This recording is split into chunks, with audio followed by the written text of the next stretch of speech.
नमस्कार सर। नमस्कार सर जी। सर क्या नाम है आपका? मेरा नाम जागेश कुमार साहू है।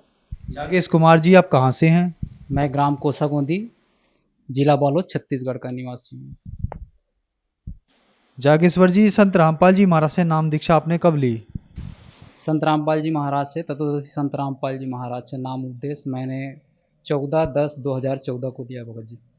संत रामपाल जी महाराज से नाम दीक्षा लेने से पहले आप क्या भक्ति साधनाएं करते थे? सर, संत रामपाल जी महाराज से नाम उपदेश लेने के पहले मैं हिंदू धर्म में होने के कारण जितने भी परंपरागत जो पूजाएँ साधनाएँ चलती है हिंदू धर्म में, वो सभी पूजाएँ साधनाएँ करता था।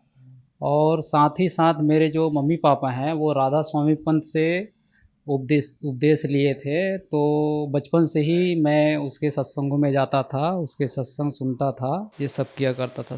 तो फिर संत रामपाल जी महाराज की शरण में आप कैसे आए? इसको मैं विस्तार से बताना चाहूँगा सर।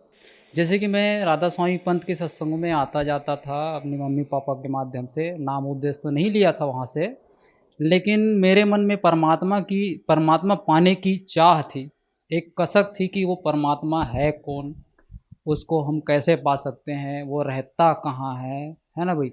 वहाँ पे जाते थे तो उनके सत्संगों में बताया जाता था कि परमात्मा निराकार है। वो वहाँ पे बूंद आत्मा ऐसे मिल जाती है कि जैसे एक बूंद समुंदर में मिल जाता है, निराकार बताया जाता है, कोई आकार नहीं बताया जाता। मेरे मन में ये प्रश्न था कि वो परमात्मा वास्तव में है कैसा, उसको वो उसकी पाने की विधि क्या है, ये मेरे मन में कसक रहती थी। इसी कारण मैं दास मैसन का काम करता है, राज मिस्त्री का काम करता है, काम करके आने के बाद में मैं खाना खाने के बाद में जितने भी संतों महात्माओं हैं उसकी सत्संग मैं टीवी चैनल में उन देखता रहता था कि कहीं से भी ये अच्छी सी कोई मिल जाए। हालांकि राधा स्वामी सत्संगों में जाता था, फिर भी मेरे मन में वो परमात्मा का एक निष्कर्ष नहीं निकल रहा था कि वास्तव में ये परमात्मा है कौन। कहते हैं सबका मालिक एक है, लेकिन वो है कौन, ये मेरे मन में एक बहुत बड़ा प्रश्न रहता था। तो सत्संग देखता था टीवी चैनल में। एक दिन टीवी चैनल बदलते बदलते साधना चैनल लग गया, और उस संत का तो मैं नाम नहीं जानता था पहले, वो राधा स्वामी पंथ के बारे में ही बता रहे थे। वो राधा स्वामी पंथ के सार वचन वार्तिक के वो जो उसमें उंगली रख कर बता रहे थे कि राधा स्वामी पंथ के संत ये बता रहे हैं, ऐसा ऐसा लिखा है। मैं उसको देखा, मैं एकदम खुश हो गया कि देखिए, मैं अपने मम्मी पापा को बताने लगा कि देखिए एक संत आए हैं माँ, जो बता रहे हैं कि राधा स्वामी पंथ के पुस्तक को दिखला रहे हैं, आओ देखो। मैं उसको बुलाने लगा, मैं इतना खुश हो गया कि एक राधा स्वामी पंथ के वो संत के पुस्तक को दिखला रहे हैं। मैं देखता रहा। उसके बाद में उसमें बोले कि राधा स्वामी पंथ में जितने भी साधना कर रहे हैं ये सब काल के नाम जाप कर रहे हैं, है ना, और इसकी भक्ति विधि सही नहीं है। इसके जो राधा स्वामी पंथ के जो प्रवर्तक है वो भूत बने। ये सुनकर मेरे दिमाग एक धक्का लगा कि यार ऐसे कैसे हो सकते हैं। और मैं संत रामपाल जी महाराज को मैं ये कहा कि यार इसको कौन संत बना दिया, है ना भाई, कि किसी भी संत कुछ भी बता रहा है उसको ऐसे कैसे बोल सकते हैं, ये अपने हिसाब से बताना चाहिए। सब संत महात्मा अपने अपने हिसाब से बताते हैं, ये कैसे बोल दिया। ऐसा करके मैं चैनल बंद कर दिया। फिर मेरे मन में वो जो संत रामपाल जी महाराज के जो सत्संग सुना था वो दिमाग में चलता रहा। मैं दिन भर काम करते करते सोचता रहा कि ये वास्तव में ऐसा क्यों बोल रहे हैं।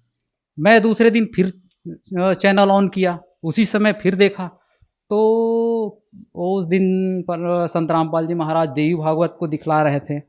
उसको देखा तो ठीक ठीक लगा, देखता रहा। एक दिन फिर उसी समय आया, फिर बता रहे थे राधा स्वामी पंथ के बारे में। मैं उस दिन ठान के बैठा था कि आज मैं देखूंगा कि ये संत आखिर ये क्यों कह रहे हैं। कहीं ना कहीं इसके पीछे कोई कुछ तो वजह होगी। अगर आखिर कोई संत किसी को ऐसा क्यों कहेंगे। तो देखता रहा। जब देखा सर कि शुरू से लेकर अंत तक के बताया, पूरा प्रमाण के साथ बताया, सभी संतों महात्माओं की वाणियों से मिलान करके बताया, तब मैं अपने कलेजों को पकड़ के बैठ गया भगत जी।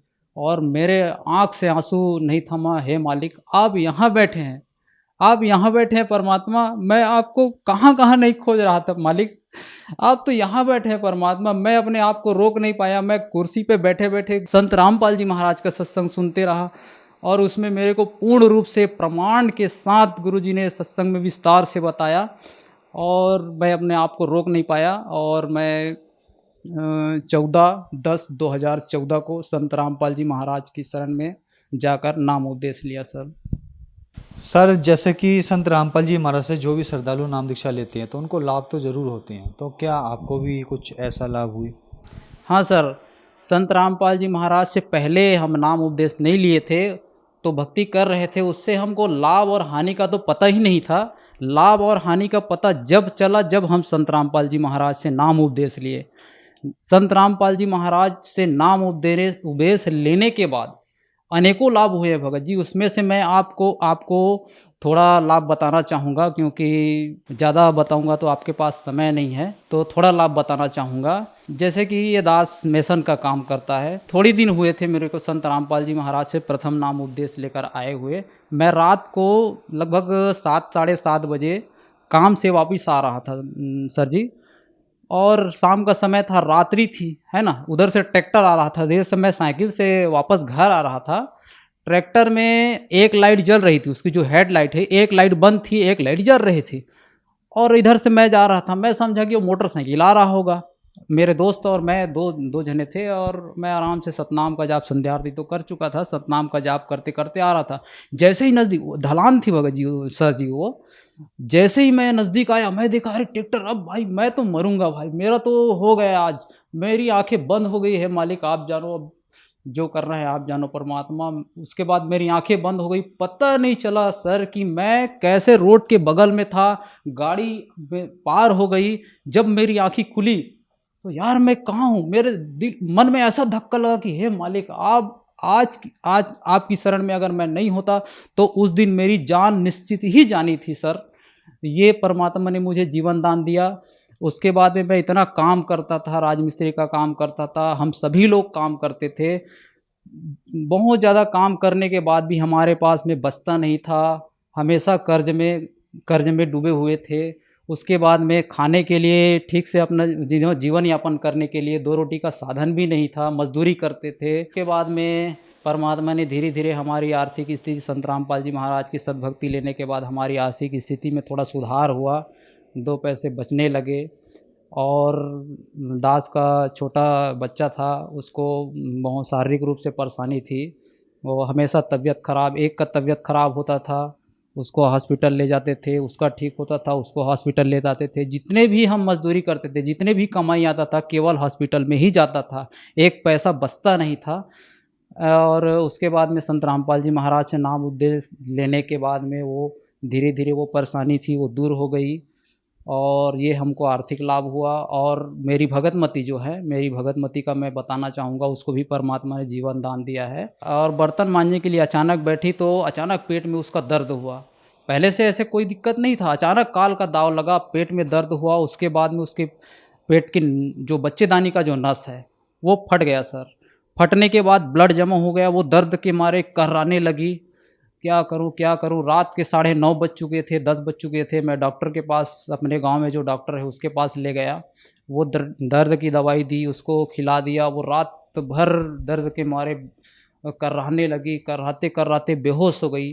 हॉस्पिटल ले जाने के बाद डॉक्टर के पास ले गया, डॉक्टर ने बोला कि इसको सोनोग्राफी करना पड़ेगा, सोनोग्राफी करने के बाद ही हम कुछ बता सकते हैं। मेरी भगतमती बेहोश थी, हम लोग संत रामपाल जी महाराज से उपदेश ले चुके थे, मेरी भगतमती बेहोश थी।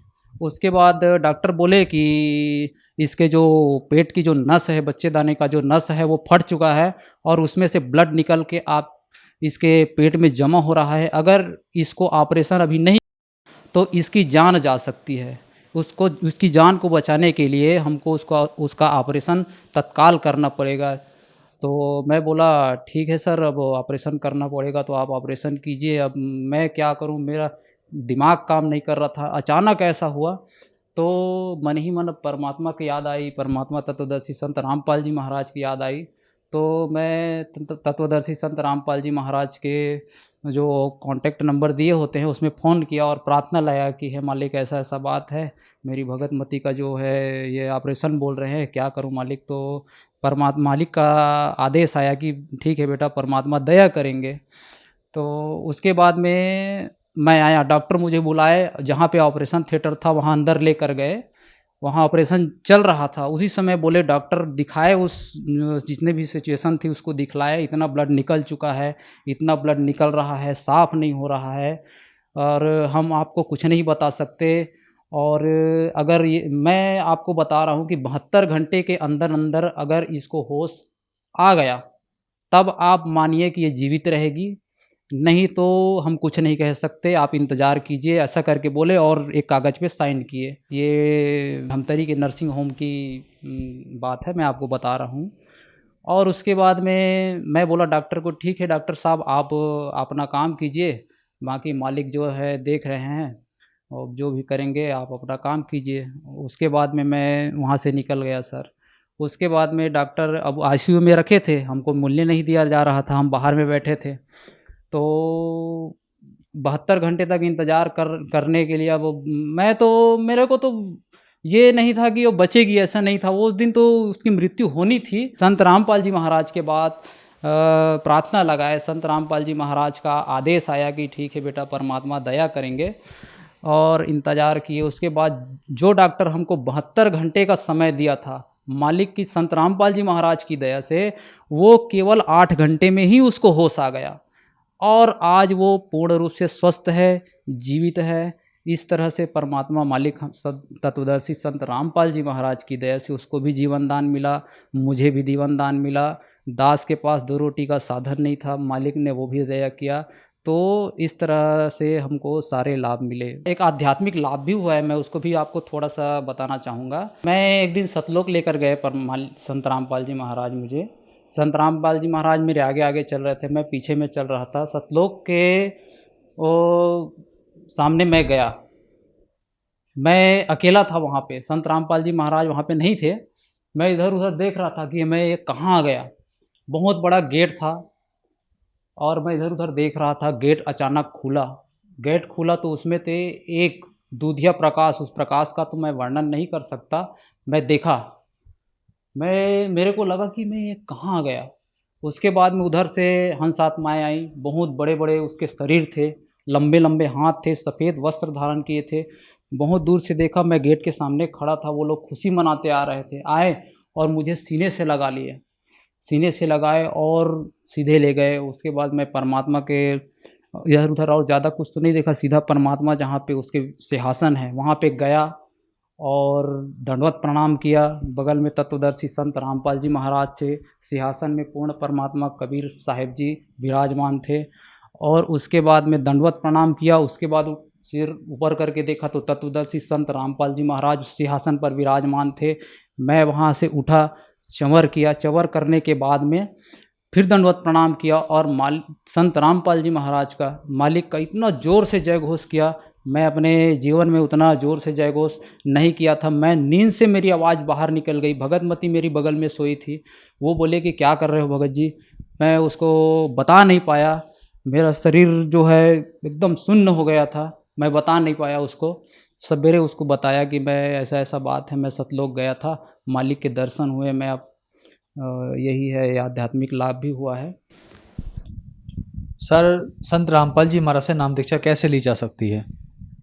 संत रामपाल जी महाराज से नाम उपदेश लेना बहुत ही आसान है सर। संत रामपाल जी महाराज ने इतनी दया की है कि जगह जगह नामदान सेंटर खोल दिए हैं, सभी ज़िलों में नामदान सेंटर खोल दिए हैं।